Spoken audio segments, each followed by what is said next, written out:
Would you guys testify to the greatness of our Lord Jesus by sharing what's going on in your networks and share your gen map? Sure. Okay.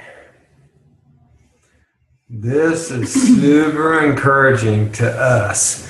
We got four basic areas that were, three. Okay, we got the home front. We'll talk about that first.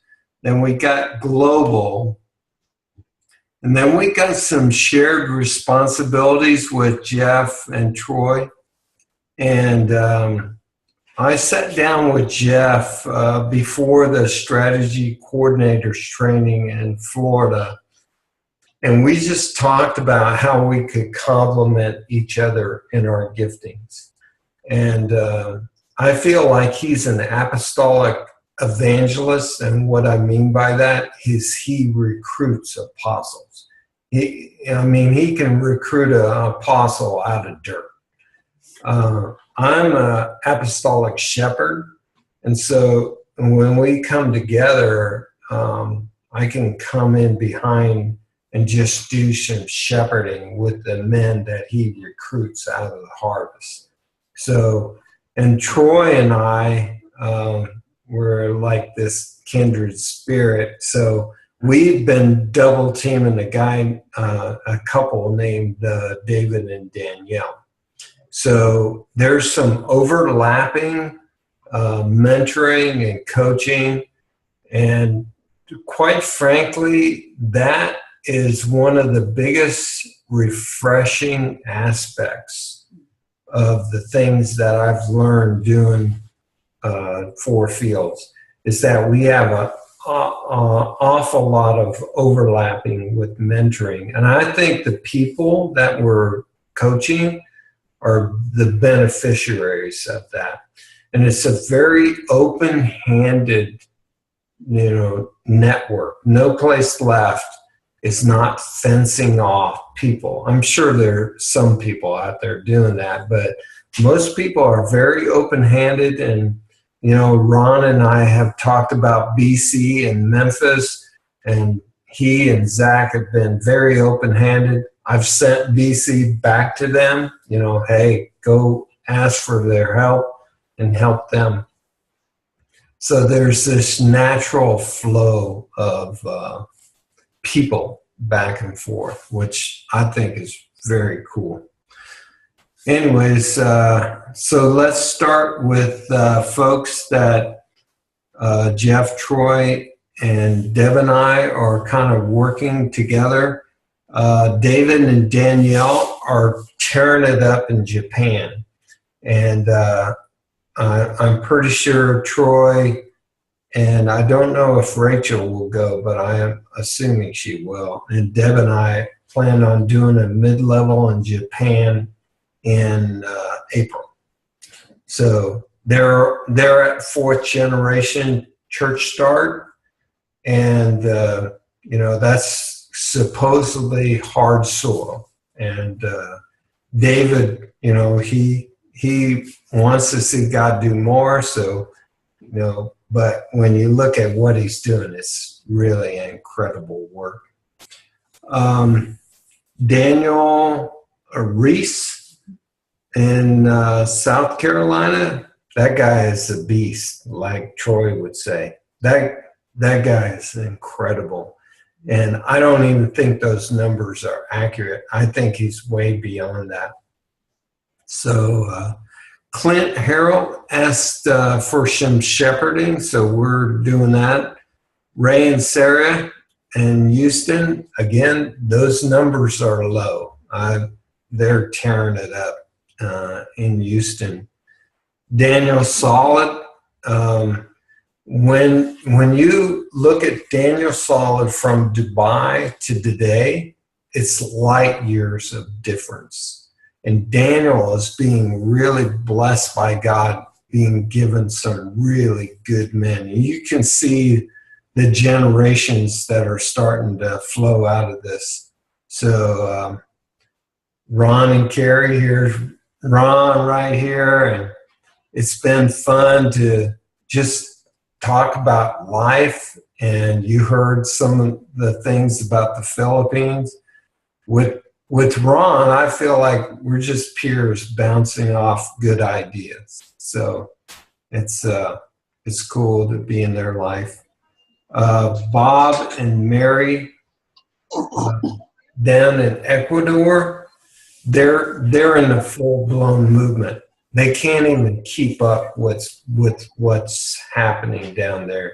I think they in 1 week they had one pastor had 179 decisions for Christ and 80 some odd baptisms. And that's 1 week with one pastor. And they've been invited to do trainings all over South America. So it's exploding out of Ecuador into Panama, Argentina, Uruguay, Paraguay, Peru. It's just going all over the place. And we're fixing to go there in November to help out with mid-level with the Houston crew. So yeah. and that's this November? Yeah. Next month. Well, month afterwards. Yeah, and then we're just gonna have fun with Bob and Mary, and just hang out with them and debrief their mid-low. Just have fun. We're taking Bud and Denise down with us, and so it should be really good Timothy time. Zach and Callie. Ron knows how well they're doing. They just saw some incredible things that God did with bringing a brother in their network. His brother came to Christ, and he's older, and it was just an amazing story. And Zach and Ron, when you talk to them, they know the flock. They can tell you names of all these people coming to Christ, and they're tearing it up. And so when you look at this, that is not accurate in any sense of the imagination. There's a lot more going on. We just cannot keep up with it. So super encouraged by this. And Ron and Troy, I'd be very interested when you're giving feedback on the way we verbalize this partnership, how we're doing that, verbalizing it, and is there any areas to improve. Let's move to Oceania. That's basically New Zealand and Australia. There's some incredible things going there. They have the same basic context that we do. And so they're slugging it out, and they've been doing that, and now they're starting to get to generations, and it's pretty exciting. I was on an Iron on Iron with Dave and Tim, and the discussion that came out of that Iron on Iron, I kicked myself because we didn't record it. It really was about discipling the men and women that God has given us in the harvest, like Jesus did. And man, that discussion was so rich. It was really fun to be with them. Phil and Monica, Phil has cancer. He said that I think it was 123 days of grace or something, or 223 days of grace that he's lived beyond what the doctors told him. And they're still investing. They could very easily just lay down and say, hey, we're going to retire because we just can't keep going. But and I think that part of that process of him being diagnosed is that he is not able to work anymore, even though he's, feeling fine. So it actually led to Monica kind of being put in the forefront. And then I think Church Army actually made her a, representative or whatever they call it. mm-hmm. And so that's interesting that, we're seeing, women kind of rising up who are part of the No Place Left in a leadership role. Yeah. For some reason, God gave me a deep friendship with the guys in Australia and New Zealand in Dubai. For some reason, we just... Because we wanted to go to Australia, that's why. That was me. I'm like, hey, Phil, nice to know you. Can I come to Australia? I just feel like I have this real deep connection with the folks in Australia. And man, there are times when we'll cry during our times online. You know, it's just rich. And so... Chuck, did you say that the deep connection is with Australia, New Zealand, and Dubai? No, we started that connection. Oh, the meeting in Dubai. Thank you. Yeah. And then Brian Buller he's tearing it up. He's getting generations on Vanuatu. Some of these guys are coaching people in Fiji and the islands, and so it's going crazy. Jesus is doing some great things through them. Robin has ministry in New Zealand and Kenya and other African countries. And what I really like about Robin is an honest broker, and you really have to be suspect of any numbers coming out of Africa. And he diligently prunes his gen map. If he suspects that any of this is inaccurate, he cuts it off. He's probably redone his gen map 2 or 3 times because he's getting feedback that it may not be accurate, so he cuts it off. But the stuff happening in Africa, I always take it with a grain of salt, but Robin is the man when it comes to looking at what's really happening in Kenya. So that's cool. And we got Yona, and he just got married to Rachel, a great couple. They got married? Yeah, they're married. Oh my goodness. When you look at, Yona doesn't have any churches yet, but the guy is a networking machine.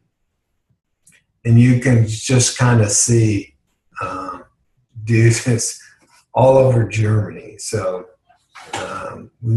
they're figuring out marriage right now as newlyweds, and we're coaching them.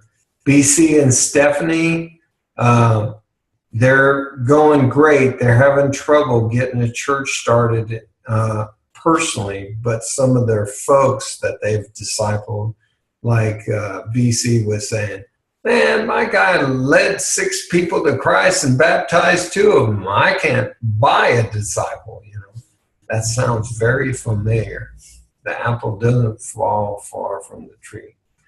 Jim and Rolinda, man, with some of the most faithful, fruitful people on the network. And it's inspiring to see what their grandchildren are doing. Spiritual grandchildren. They got a guy named Fritz. He's blowing up Facebook with baptisms every day. The guy has led like half his platoon to Christ. And Jim's got guys in his network who are really paying the price. There are certain elements that are coming down hard on his peeps, and they're saying, hey, if this is how we suffer for Jesus, let it be. You know, and it's really inspiring to see that kind of attitude. So yeah, and anytime anybody visits somebody in Jim's network, they always say, hey, that DNA is solid, you know, regardless of what generation it is.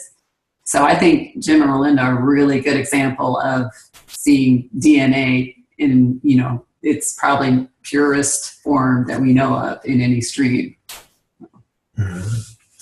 Jonathan Ammon, we just spent 2 weeks together. Man, I love that brother. We're trying to recruit him to San Antonio, and I think he'll be coming down to work with our UPGs and UUPGs.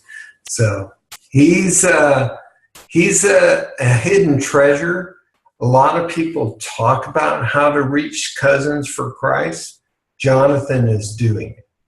And he's just kind of working behind the scenes. And so really people need to be asking Jonathan, how do you do this? Jonathan is the real deal.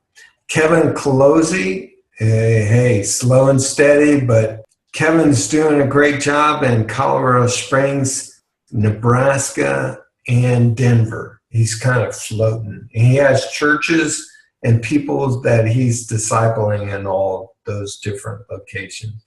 Jeff and Autumn are up in South Dakota. They're trying to do a CPM in a 4-state-wide area. That's their vision. And one of their disciples has started a church with the Karen people. There's about 2,000 Karen people in Heron, South Dakota, and they're reaching that. Aaron up in Oregon, we just got done doing a mid-level for them in Seattle. And that mid-level, I went in with very low expectations because it was slow to get started and not a whole lot of people were signing up. It's been a gold mine. Aaron got a guy who's with Keystone in Portland, and that guy and his team is tearing it up right now. They're doing great. We found a gal named Julie in Seattle. She's a general. She's already started the church with the ethnic.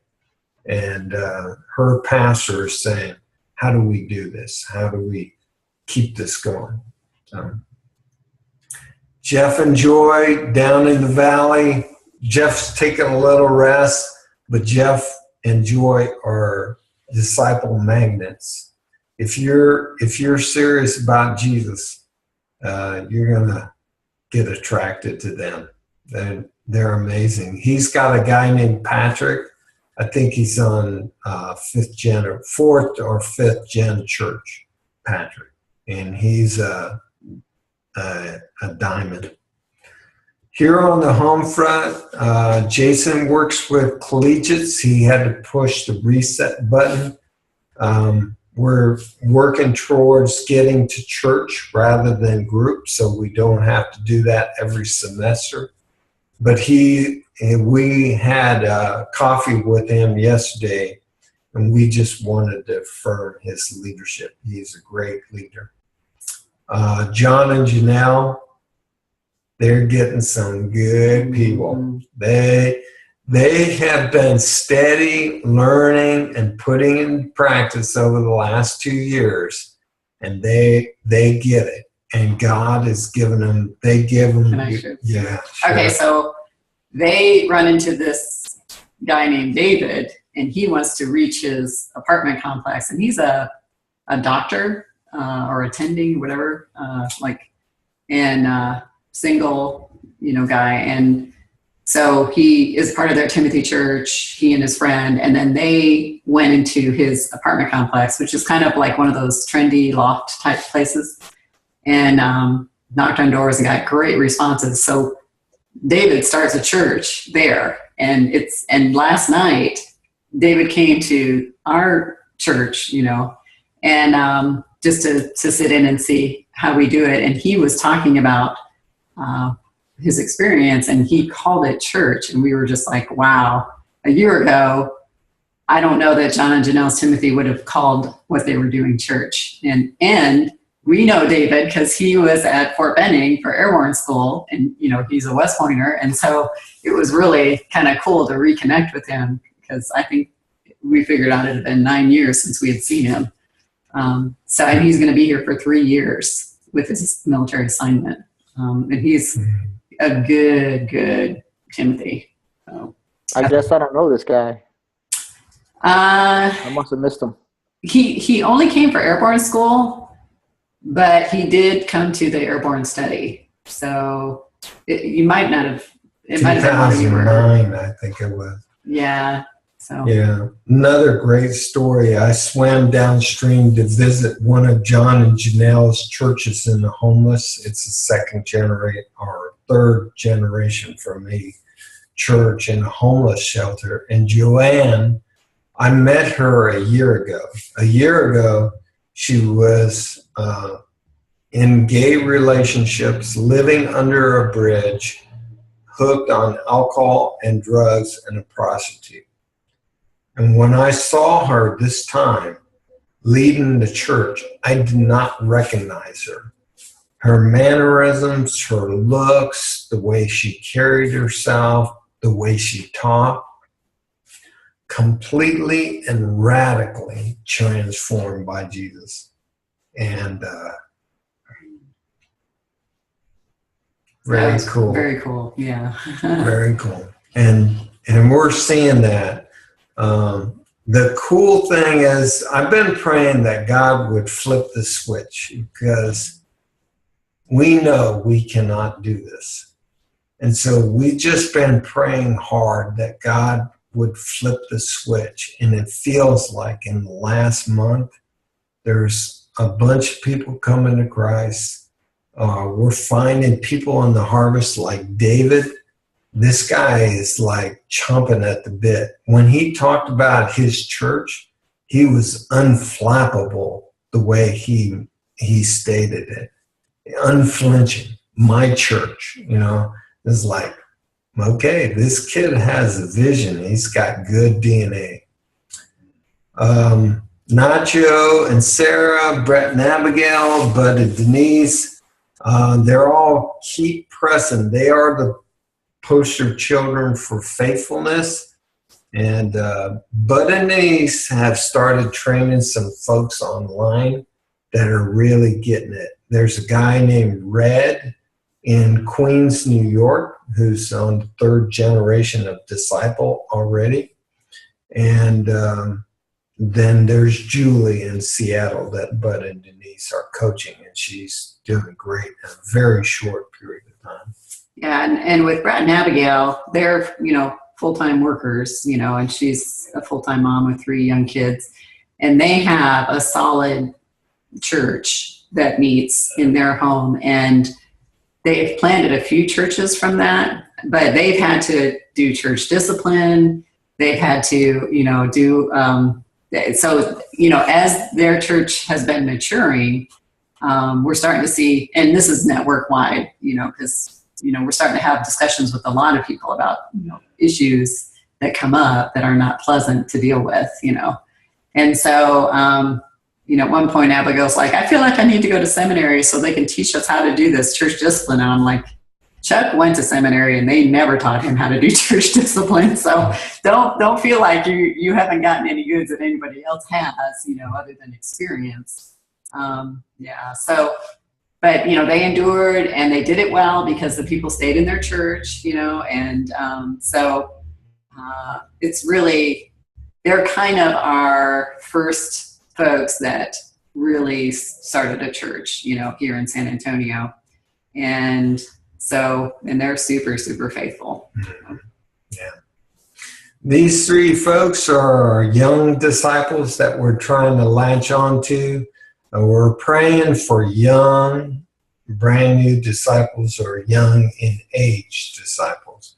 And so John is a guy that's playing basketball. Every morning when I go to the gym, I stretch out.